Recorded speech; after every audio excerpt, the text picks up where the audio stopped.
للہ رب العالمین والصلاة والسلام علی سید الانبیاء والمرسلین اما بعد فاعوذ باللہ من الشیطان الرجیم بسم اللہ الرحمن الرحیم۔ آپ نے ترجمہ نکالا ہوگا اور ترکیب بھی نکالی ہوگی، اور قرآن پاک تو آپ نے خود ہی اب یاد کر کے آنا ہے آگے سے، جس طرح میں نے آپ کو بتایا کہ ڈیڑھ صفحہ ہو، ٹھیک ہے، ڈیڑھ صفحہ، تقریباً ایک صفحے میں 16 لینے والا جو قرآن ہوتا ہے نا، اس کا ڈیڑھ صفحہ کریں آپ، تقریباً 22-25 لائنیں آپ روز کی کیا کریں، 25ویں کی نیت کر لیں اعلیٰ حضرت کی نسبت سے، 25 لائنیں آپ روز خود ہی نکال کر آیا کریں، ٹھیک ہے،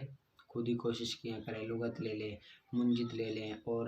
نکالیں گے اس طرح کے سیاق و سباق کو دیکھتے ہوئے، آگے پیچھے دیکھتے ہوئے ترجمے کو، ٹھیک ہے، اس طرح آپ نے خود ہی نکال کر آنا، اور یہ ترکیب بھی آپ نے نکالی ہوگی، آگے سے ہم کرتے ہیں۔ وَالثَّانِي بِئْسَ وَهُوَ فِعْلٌ ضَمٌّ أَصْلُهُ بَائِسَ من بابی عالمہ۔ وَالثَّانِي بِئْسَ تو کر لیں گے، وَهُوَ فِعْلٌ ضَمٌّ یہ بھی کر لیں گے، أَصْلُهُ بَائِسَ، أَصْلُهُ مضاف الیہ مل کر مبتدا، بَائِسَ ذوالحال، بَائِسَ ذوالحال، من جار بابی مجرور مضاف، عالمہ مضاف الیہ، مضاف اپنے مضاف الیہ سے مل کر مجرور ہوا، من حرف جار کا، من حرف جار اپنے مجرور سے مل کر ظرف مستقر ہو کر متعلق ہوا، ثابتاً اسم فاعل کے، ثابتاً اسم فاعل، ہوا ضمیر اسم پوشیدہ اس کا فاعل، اسم فاعل اپنے ہوا ضمیر فاعل سے مل کر شبہ جملہ اسمیہ ہو کر یہ حال ہوا، ذوالحال حال سے مل کر خبر، مبتدا خبر اپنا جملہ اسمیہ خبریہ۔ یہ میں نے ذوالحال حال کیوں بنایا، تو یہ دیکھیں ترجمہ ہم کرتے ہیں نا کہ اس کی اصل بائیسہ ہے عالمہ کے باب سے، یعنی کہ اس حال میں کہ وہ عالمہ کے باب سے ہے، بائیسہ کیوں ہے، اس حال میں کہ وہ ثابت ہے عالمہ کے باب سے، اسی وجہ سے۔ آگے فَقُصِرَتِ الْفَاءُ لِتَبْعِیَّةِ الْعَیْنِ، لِتَبْعِیَّةِ اللام جار مجرور، یہ قصرت فعل کے متعلق ہو جائے گا۔ آگے ثم اسکنت العین تخفیفاً، یہ کر لو گے تخفیفاً کیا بنے گا،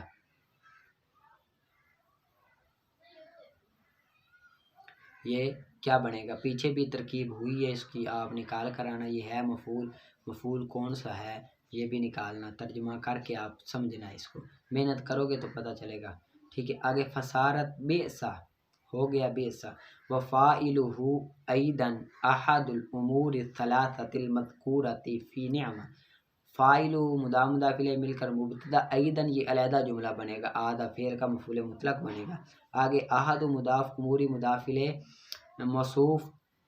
الثلاثۃ صفت اول، المذکورۃ صفت ثانی، اس میں مفعول ہوا، یہ ضمیر اس میں پوشیدہ اس کا نائب الفاعل، فی جار نعمہ مجرور، جار اپنے مجرور سے مل کر ظرف لاغ ہو کر متعلق ہوا، مذکور کے مذکور اپنے یہ ضمیر نائب الفاعل اور متعلق سے مل کر شبہ جملہ اس میں ہو کر صفت ثانی، موصوف اپنی دونوں صفتوں سے مل کر مضاف الیہ، و آد مضاف اپنے مضاف الیہ سے مل کر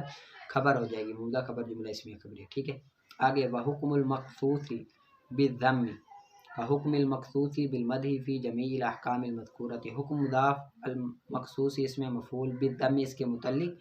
مخصوص اس میں مفعول اپنے ہوا ضمیر فاعل متعلق سے مل کر شبہ جملہ اس میں ہو کر مضاف الیہ، مضاف اپنے مضاف الیہ سے مل کر مبتدا، کاف جار، حکمی مجرور مضاف، مخصوصی مضاف الیہ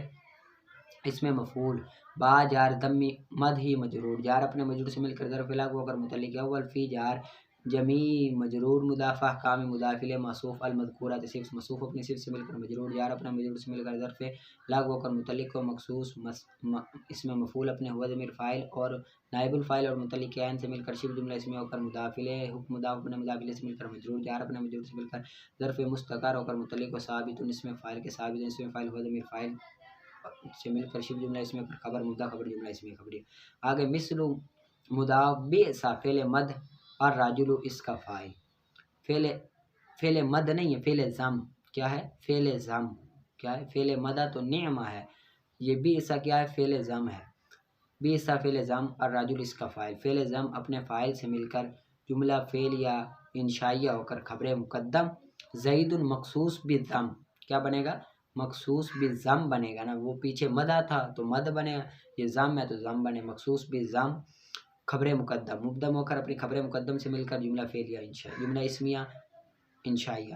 ایک ترکیب، دوسری ترکیب وہ اسی طرح آپ کو پتہ ہے، جملہ فعل یا انشائیہ وہ ہوا ضمیر، اس سے پہلے ہم کیا نکالیں گے مبتدا نکالیں گے، یہ خبر، وہی ویسے ہی ترکیب ہوگی، اور آگے آپ نے کرنی ہے، وبئس الرجلان الزیدان وبئس الرجال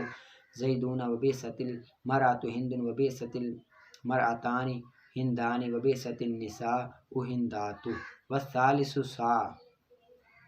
وہو مرادف لبئس موافق لہ فی جمیع وجوہ الاستعمال۔ یہ آسان ہے، پیچھے یہ گزری ہے۔ مرادف اس میں مفعول ہے، لبئس اس کے متعلق ہو کر معطوف علیہ، واو حرف موافق اس میں مفعول ہوا ضمیر اس کا نائب الفاعل ہے، لہ اس کے متعلق اول، فی جمیع وجوہ یہ اس کے متعلق ثانی ہو کر یہ کیا بن جائے گی؟ معطوف علیہ، اپنے معطوف سے مل کر خبر۔ آگے والرابع حبذا، یہ مبتدا خبر، بفتح الفاء او ضمها، بفتح الفاء او ضمها، یہ آپ کو پتہ ہے ویسی ترکیب ہونی ہے جیسی من باب عالمہ میں ہم نے ذوالحال اور حال بنایا۔ حبذا یہ کیا بنے گا؟ ذوالحال۔ آگے بفتح الفاء معطوف علیہ مل کر یہ مجرور جار اپنے مجرور سے مل کر ظرف الگ ہو کر متعلق و ثابتاً کے پھر وہ حال بن جائے گا، ٹھیک ہے۔ اصلہ حبوبہ بضم العین، اس کی اصل حبوبہ ہے بضم العین، یہ بھی وہی حال بنے گا۔ اصلہ مبتدا حبوبہ ذوالحال بضم العین جار مجرور مل کر ظرف مستقر ہوگا ثابتاً کے ہوا ضمیر فاعل سے مل کر شبہ جملہ اس میں اوپر حال ذوالحال حال سے مل کر خبر ہو جائے گی، ٹھیک ہے۔ آگے فاسکنت الباء الاولی وادغمت فی الثانی علی اللغۃ الاولی۔ فاسکنت الباء مجہول ہے، الباء کیا ہے؟ موصوف، صفت سے مل کر کیا بنے گا؟ نائب الفاعل، فعل اپنے نائب الفاعل سے مل کر جملہ فعلیہ خبریہ ہو کر معطوف علیہ، واو حرف ادغمت مجہول صیغہ واحد مؤنث غائب، فی الثانیۃ متعلق اول، علی اللغۃ الاولی متعلق ثانی، فعل اپنے متعلقین اور ہی ضمیر نائب الفاعل سے مل کر شبہ جملہ اسمی ہو کر خبر، شبہ جملہ اسمی ہو کر معطوف علیہ اپنے معطوف سے مل کر پھر کیا بن جائے گی؟ معطوف علیہ اپنے معطوف سے مل کر معطوف علیہ او حرف عطف، نقلت معطوف، نقلت فعل مجہول، صیغہ واحد مؤنث، ضمۃ مضاف ہا مضاف الیہ، مضاف اپنے مضاف الیہ سے مل کر نائب الفاعل، الی الحاء جار مجرور مل کر متعلق ہو جائے گا، نقلت فعل اپنے نائب الفاعل اور متعلق سے مل کر جملہ فعلیہ خبریہ ہو کر معطوف علیہ، واو حرف ادغمت الباء وہی فی الباء علی اللغۃ الثانی، ویسی ترکیب معطوف علیہ اپنے معطوف سے مل کر پھر معطوف علیہ ہوا، پھر معطوف علیہ اپنے معطوف سے مل کر جملہ فعلیہ خبریہ معطوفہ، ٹھیک ہے۔ اس کو نکالنا ہے اور ترجمہ میں چلو اس کا کر دیتا ہوں۔ پس ساکن کیا گیا با پہلی با کو اور ادغام کیا گیا دوسری میں لغت اول پر، ایک لغت تو یہ ہے کہ جو پہلی با ہے نا، پہلی با یہ حبذا اصل میں حبوبہ تھا نا، اس میں پہلی با جو ہے اس کو ساکن کر دیا اور دوسری با کو پہلی میں ادغام کر دیا تو حبہ بن گیا، ٹھیک ہے۔ اور دوسری لغت آگے یہ یا نقل کیا گیا اس کے دمہ کو ہا کی طرف، یعنی کہ حبوبہ تھا، پہلی با کے دمہ کو ہا کی طرف نقل کیا تو کیا بن گیا؟ حببہ، اور ادغام کر دیا با کو با میں تو حبہ بن گیا، تو یہ دو ہیں، ٹھیک ہے۔ اور حبہ لا ينفصل عن ذا فی استعمالی، حبہ نہیں جدا ہوتا ذا سے استعمال میں، حبہ نہیں جدا ہوتا ذا سے استعمال میں، اور اسی وجہ سے کہا جاتا ہے حبذا افعال کی تقریر میں، افعال کی پختگی میں حبذا کہا جاتا ہے، اور وہ ہوا مرادف لنعمہ وفاعل ذا والمخصوص بالمدح مذکور بعدہ، ٹھیک ہے۔ وَإِعْرَابُهُ كَإِعْرَابِ مَخْصُوصِ نِعْمَةٍ فِي الْوَجْهَيْنِ الْمَذْكُورَيْنِ لَكِنَّهُ لَا يُطَابِقُ فَاعِلَهُ فِي الْوُجُوهِ الْمَذْكُورَةِ مِثْلُ حَبَّذَا زَيْدٌ وَحَبَّذَا الزَّيْدَانِ وَحَبَّذَا الزَّيْدُونَ وَحَبَّذَا هِندٌ وَحَبَّذَا الْهِندَانِ وَحَبَّذَا الْهِندَاتُ۔ وَيَجُوزُ أَنْ يَكُونَ قبلہ وبعدہ اسم موافق لہ منصوبا علی التمجیز او علی الحال، مثل حبذا رجلا زید وحبذا راکبا زید رجلا وحبذا زید راکبا۔ واعلم انہ لا يجوز التصریف فی هذه الافعال غیر الحاق التاء فیہا ولہذا سمیت هذه الافعال غیر متصرف، ٹھیک ہے۔ یہ اتنی تک آپ نے نکال کر آنا ہے اور آگے نکالیں آپ منطق کا۔ نو کی اقسام، نو کی 4 قسمیں ہیں۔ پہلی نوع علی ہوا ما یکون تحت نوع او ولا یکون فوقہ نوع، یعنی کہ وہ نوع جس کے نیچے تو کوئی نوع پائی جائے لیکن اس کے اوپر کوئی نوع نہ ہو، جیسے جسم مطلق۔ نوع سافل ہوا ما لا یکون تحتہ جسم مطلق، یہ جسم مطلق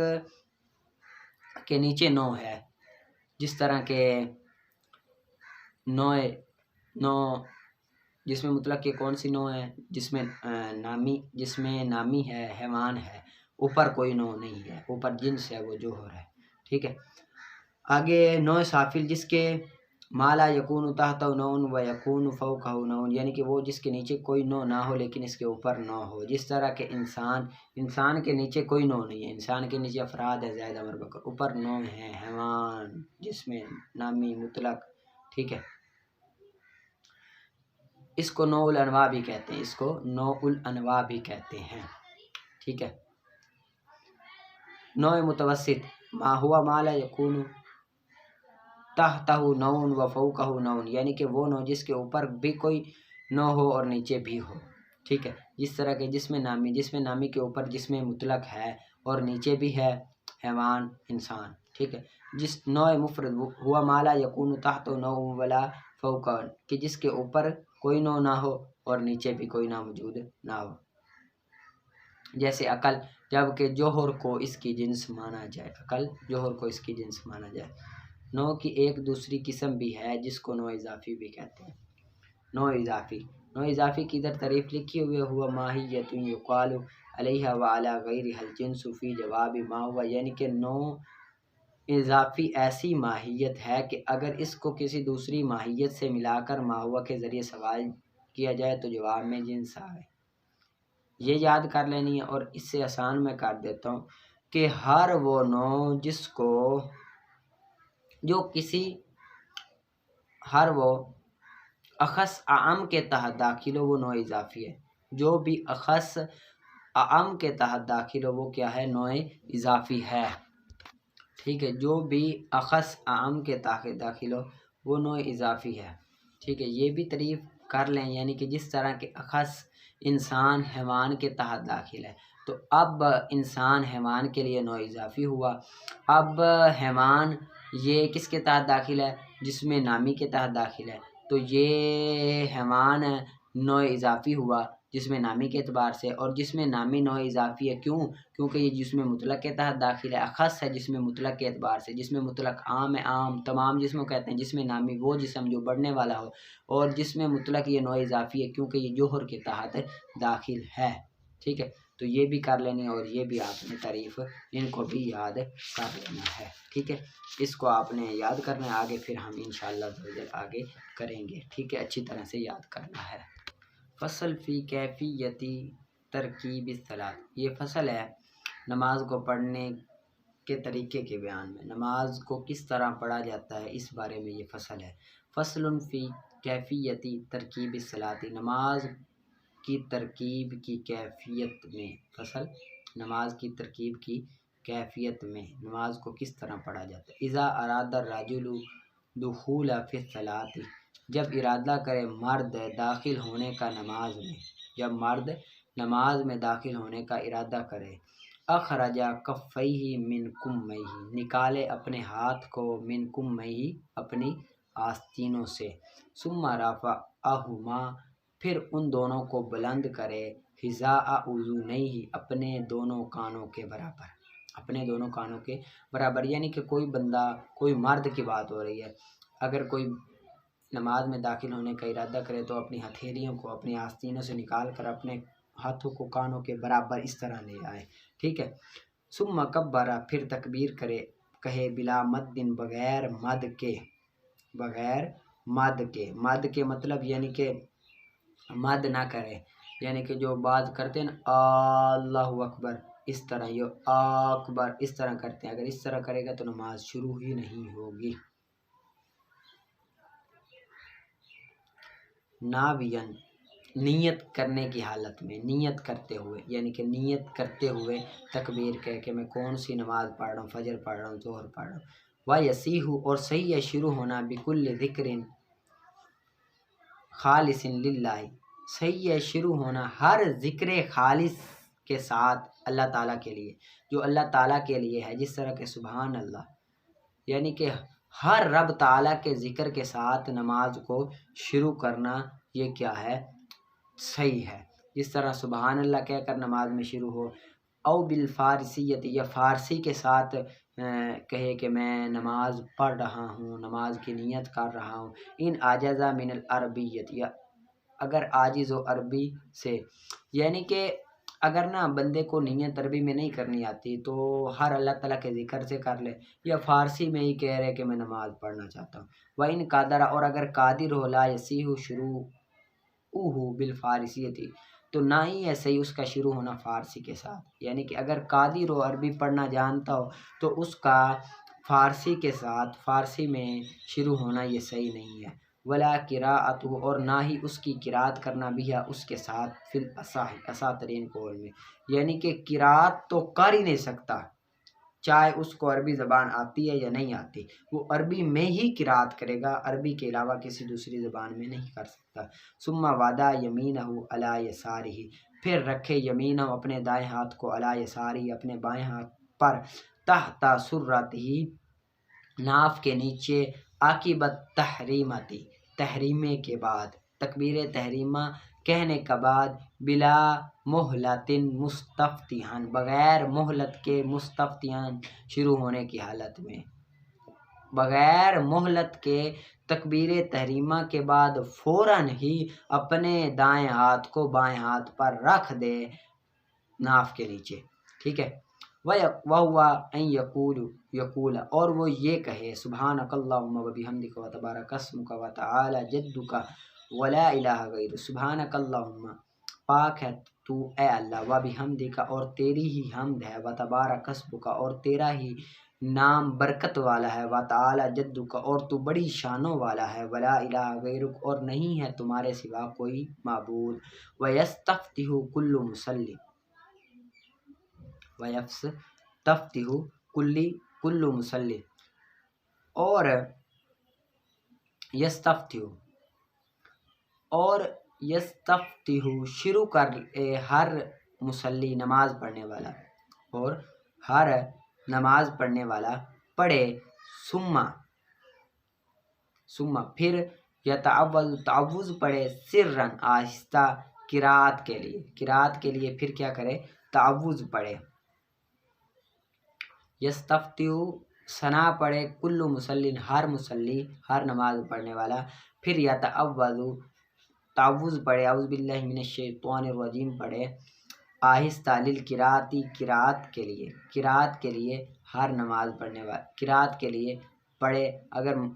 جو مقتدی ہے وہ نہیں پڑھے گا کیونکہ اس نے قراءت کرنی نہیں ہے، قراءت کے لیے کیا جاتا ہے۔ فیاتی بہ المسبوق، اور پڑھے اس کو مسبوق بھی، للمقتدی، نہ کہ مقتدی، یعنی کہ اس کو مسبوق بھی پڑھے گا، مسبوق اس لیے اعوذ باللہ پڑھے گا کیونکہ اس نے بھی قراءت کرنی ہے نا، اس کی بھی کچھ رکعتیں رہ گئی ہیں، مقتدی نہیں پڑھے گا کیونکہ مقتدی نے قراءت نہیں کرنی، مقتدی امام کے پیچھے، امام نے قراءت کر لی، مقتدی کی ہو رہی، اب مسبوق کی تو ایک آدھی رکعت رہتی ہے، اس نے قراءت کرنی ہے، تو اس وجہ سے وہ پڑھے گا بعد میں جب وہ قراءت شروع کرے گا۔ وَيُؤَخِّرُ عن تکبیرات العیدین، اور مؤخر کرے عیدین کی تکبیرات سے، عیدین کی زائدہ تکبیروں کے بعد پڑھے، عیدین کی زائدہ تکبیروں کے بعد وہ کیا کرے گا، پڑھے گا، یعنی کہ اس سے مراد یہ ہے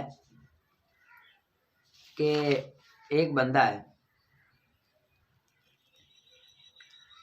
عید کی نماز میں پہلی رکعت میں قراءت زائدہ تکبیروں کے بعد ہوتی ہے، زائدہ تکبیریں پہلے ہوتی ہیں، پھر اس کے بعد کیا کرتے ہیں، قراءت کرتے ہیں، اعوذ باللہ قراءت کے لیے پڑھی جاتی ہیں، لہذا تکبیروں کے بعد وہ پڑھے گا، یعنی کہ پہلی جو رکعت ہوتی ہے نا عید میں پہلی رکعت میں تکبیریں پہلی کہی جاتی ہیں، پھر اس کے بعد کیا کہی جاتی ہے،